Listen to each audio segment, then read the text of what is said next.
विधानसभेचे उपाध्यक्ष नरहरी झिरवळ आपल्या बरोबर आहेत। झिरवळ साहेब, तुम्ही विधानसभेचे उपाध्यक्ष, आज संविधानिक पद आहे, तरी आज तुम्हाला आंदोलनाचा मार्ग पत्करावा लागतोय। ही वेळ तुमच्यावरती व्यक्तिगत पद्धतीने का आली?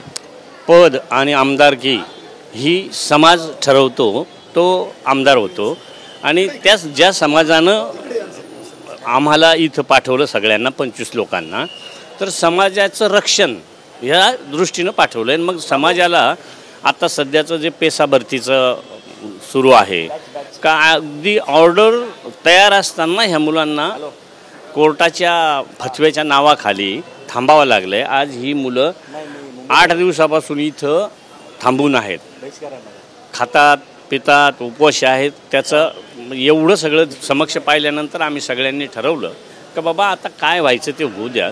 पद पक्ष सरकार विरोधी असा जो काही विषय येतो तो सगळा सोडून समाज म्हणून आम्ही सगळेच्या सगळे एकत्र आज आलो आहे। आम्ही बऱ्याच दिवसाचं सरकारला म्हणत होतो का बाबा आम्हाला एक बैठक करा का जे धनगर रिझर्वेशन मागतात आदिवासीतून, त्या संदर्भातली कार्यवाही अतिशय फास्ट होते आणि आम्हाला बाकी साधी बैठकीला वेळसुद्धा जर मिळत नसेल तर सरकारमध्ये आहोत, कुठल्या संविधानिक पदावर असोत, याच्यापेक्षा समाजाबरोबर आणि समाजासाठी आम्ही लढणार। किरण लहामटे जे आहेत, सत्ताधारी आमदार आहात तुम्ही, राष्ट्रवादी काँग्रेस अजित पवार यांच्या राष्ट्रवादीमध्ये आहात, दादांशी काही या सगळ्या संदर्भात चर्चा केली आहे का? तुम्ही या अगोदर देखील मुंबईमधला पाणी अडवण्याचं तुम्ही वक्तव्य विधान केले। आम्ही मुख्यमंत्री उपमुख्यमंत्री यांना पत्र दिलेले आहेत आणि तसा हा निर्णय घ्यायचा आहे तो मुख्यमंत्री महोदयांनी आणि सरकारनं घ्यायचं आहे किंवा सर्व मंत्र्यांनी घ्यायचं आहे। मला वाटतं की हा निर्णय घेताना आदिवासी समाजावरती कुठे अन्याय नाही झाला पाहिजे। 17 संवर्ग पदाची भरती आहे ती लवकर झाली पाहिजे, कारण आता 10 दिवसात 5 दिवसात 15 दिवसात कधी आचारसंहिता लागेल माहीत नाही आहे।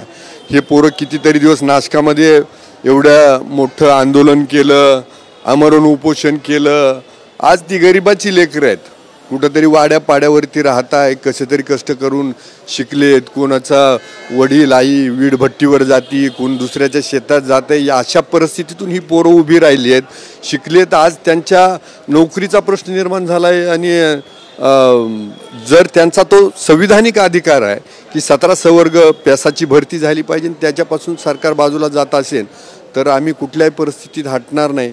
आम्ही झिरवाळ साहेबांबरोबर आहोत, आम्ही समाजाबरोबर आहोत। सुनील भुसारा सर आहेत। सुनील भुसाराजी, धनगर आणि धनगड ह्या सगळ्या नावावरतून आता कॉन्फ्लिक्ट सुरू झालेला आहे। खरं तर ओबीसी मंत्रालयाकडनं विनीता सिंगल जे सचिव आहेत त्यांच्याकडनं धनगर आरक्षणाच्या संदर्भात वारंवार बैठका ज्या आहेत त्या मंत्रालयात पार पडताना पाहायला मिळतात। दुसरीकडे ग्राउंडवरती मात्र धनगर समाजातले नेते आक्रमक नाही। आता यामध्ये माननीय सुप्रीम कोर्टाने ऑलरेडी 2दा निकाल दिलेला आहे, त्यामुळं धनगड हा विषय संपलेला आहे।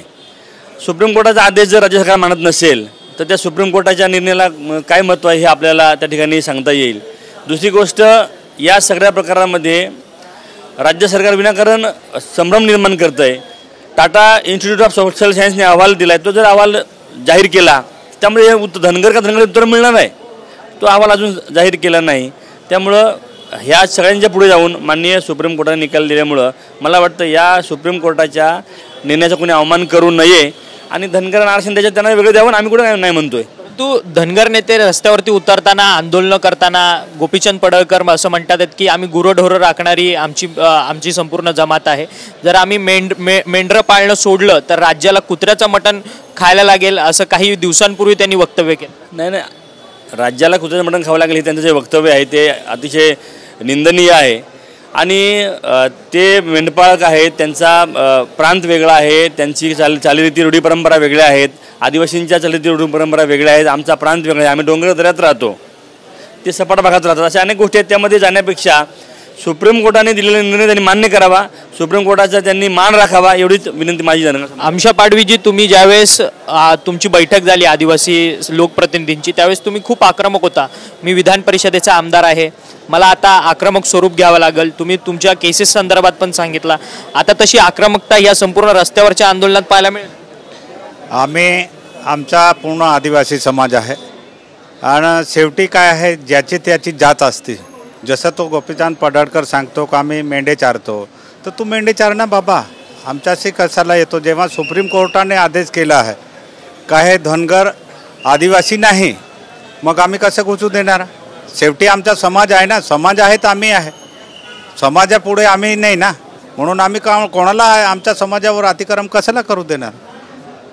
खरं तर मुंबईला पाणी अडवण्याची भाषा देखील काही आदिवासी आमदारांनी केली. हे अशा पद्धतीने तुम्ही आंदोलन आता पुढे करणार आहात? आमदारांनी केली, कार्यकर्त्यांनी केली. आमच्या आदिवासी समाजाच्या कार्यकर्त्यांनी आणि संघटनांनी असं वक्तव्य केलं आहे. कारण बऱ्याच दिवसापासून आम्ही गेल्या 2-3 वर्षापासून जे आमचे 17 संवर्गाचे भरती आहे, पेशा भरती आहे, मग जी अधिसंख्या पदावर 12,500 किंवा 20,000 पदं आहेत ते देखील अजून सरकारने भरलेले नाही. वारंवार आम्ही झिरवाळ साहेबांच्या नेतृत्वाखाली आम्ही त्या ठिकाणी मुख्यमंत्री महोदयांना भेटण्याचा प्रयत्न केला की हे भरत्या करून घ्या. आमच्या पोरं उपोषणं करतायत, आंदोलनं करतायत, कितीतरी दिवसापासून तर रस्त्यावरती आहे, त्या भरत्या करून घ्या म्हणून सांगतो. अजूनपर्यंत सरकारने त्याची दखल घेतलेली नाही. म्हणून आम्हाला हे त्यांच्या नरहरी झिरवाळ साहेबांच्या मार्गदर्शनाखाली आज हे आम्हाला त्या ठिकाणी धरणे आंदोलन करावं लागतं. जर समजा ह्या ठिकाणी निर्णय झाला नाही तर अजून देखील संपूर्ण महाराष्ट्रातले आमचे तरुण आदिवासी मुलं मुली हे रस्त्यावर उतरतील आणि सरकारला हे करणार भाग पाडतील. खरं तर धन्यवाद, तुम्ही आमच्याशी बातचीत केली. हे सर्व आदिवासी समाजातील लोकप्रतिनिधी आहेत. खरं तर आता ते आंदोलनाला निघतात आहेत. आंदोलन मंत्रालयाच्या शेजारी महात्मा गांधी पुतळ्याच्या शेजारी संपूर्ण आंदोलन होणार आहे आणि धरणे आंदोलने शांतता पद्धतीने आंदोलन हे सर्वच आदिवासी समाजातले लोकप्रतिनिधी करणार आहे असं जे मत आहे ते या सर्व लोकप्रतिनिधींनी आपल्याशी बोलताना व्यक्त केली आहे. व्हिडिओ जर्नलिस्ट रोशन गायकवाडसह अक्षय मंगणी, TV9 मराठी, मुंबई.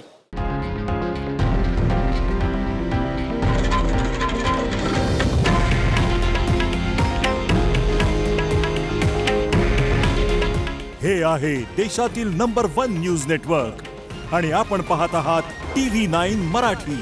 काळजी तुमची, हित महाराष्ट्राचं.